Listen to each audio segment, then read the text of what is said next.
Mommy Oyoyo, Mommy Oyoyo. So yeah, Mommy Oyoyo is very tired right now.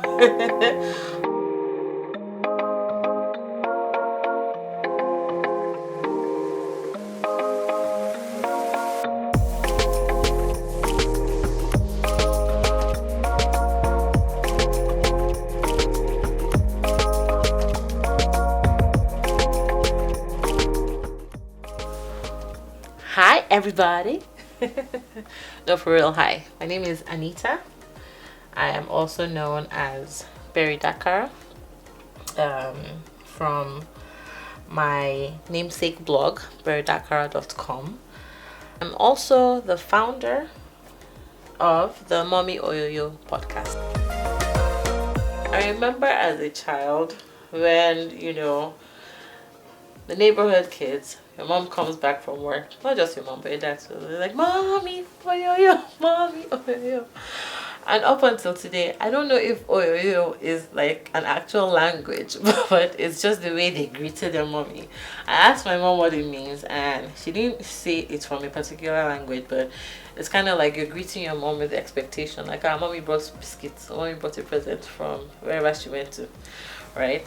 So for me, like, the mommy Oyoyo is just very African, and it's just a way to welcome your mommy. What I really, really want to do is to have offline events for African mothers, right? But before I get to the offline, I'm used to online. I've had my Dakara blog for 6.5 years, maybe 7 years now. So I'm kind of used to online, but I didn't want to go into blogging again. I didn't want to do mommy blogging. The next best idea to me was a podcast. People say that I have a nice voice. With podcasting, I don't have to look good. I don't have to wear makeup.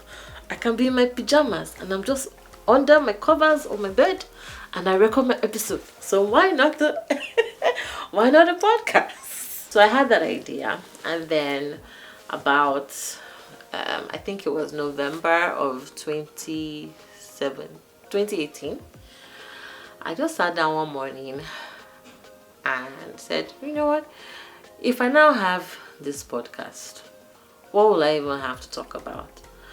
And I started writing out potential topic ideas, and before I knew it, I had 20 something different ideas.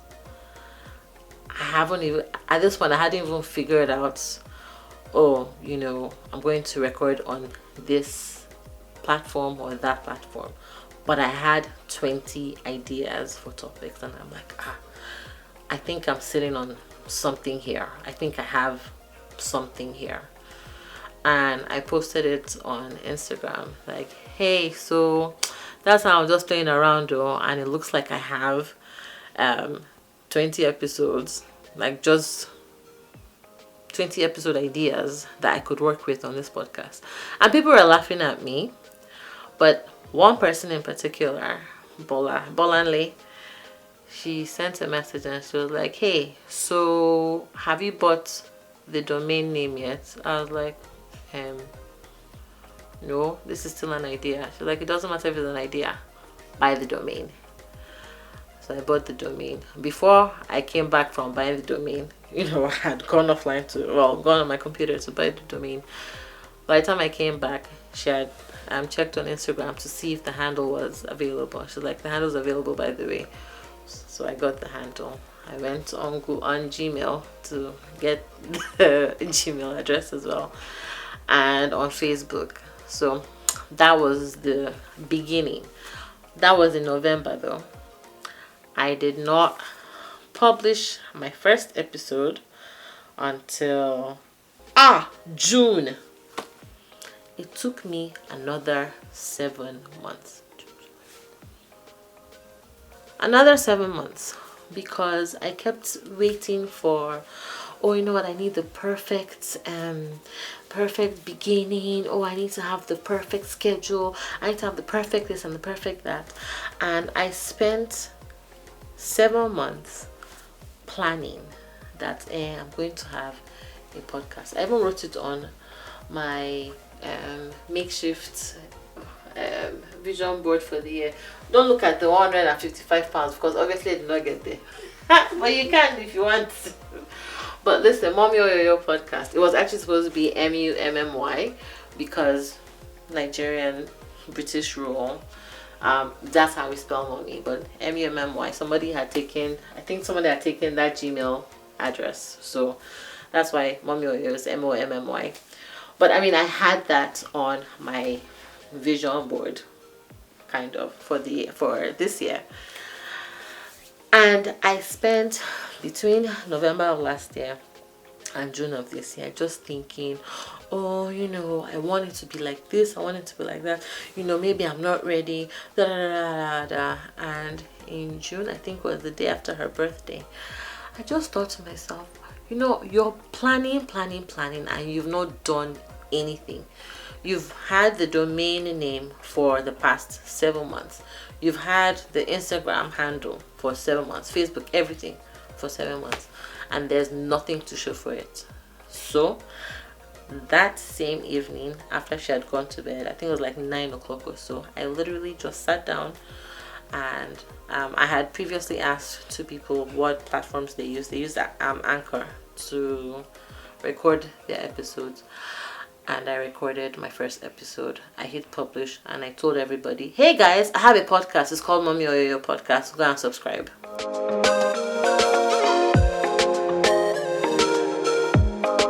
Right now, I am planning out episode 14, which is going to be all about potty training. So much fun! So yeah.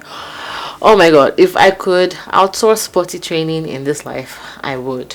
And in fact, I've actually said, I believe potty training consultants, I think that can be a real business for someone out there that enjoys potty training, because it sucks big time. Anyways, I am going over episode 14, some of the things that I want to touch on for episode 14. What I do is, on some episodes, there are solo episodes where I'm just the only one who's there. I'm the only one who's talking.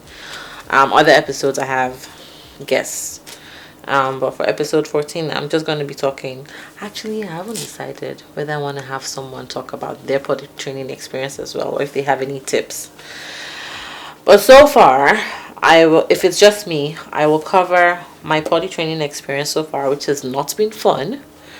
And then there's this thing that I grapple with. I have Googled potty training advice, and most of the advice out there is, just take out 4 days, take out 5 days, take out 10 days, so you can potty train your child. Like, don't go anywhere, like sit down at home until you have a job. Are you going to come and pay my bills? I should take out 5 days. How? I don't have that luxury of time. So no, I cannot devote 5 days to sitting down at home to potty train. And I wish that there was practical advice out there for working mothers on potty training. Real talk. And that's what the podcast is. I think it gives women or mothers, African mothers, a space to just talk about everything. The good, the bad, the ugly, everything in between. The joys, the highs, the lows, the struggles, the venting, the frustration, everything about motherhood. African women are not allowed to talk. We're not allowed to vent our frustrations. We're supposed to keep everything inside, and we don't air our dirty linen in public. You know what? You're not the only person that has that dirty linen. Somebody else has that dirty linen too. And they probably know how to wash it better with this or that. How are you going to know if you don't hear from them? That's kind of the essence of the Mommy Oyoyo podcast. I want people, women, African women, to be able to talk about anything and everything and not feel any judgment. Thank you, BTS Gee, for coming to hang out with me and to come see the method to the madness that is the Mommy Oyoyo podcast. I've enjoyed having you here, and I wish you all the best, and I will see you sometime soon again.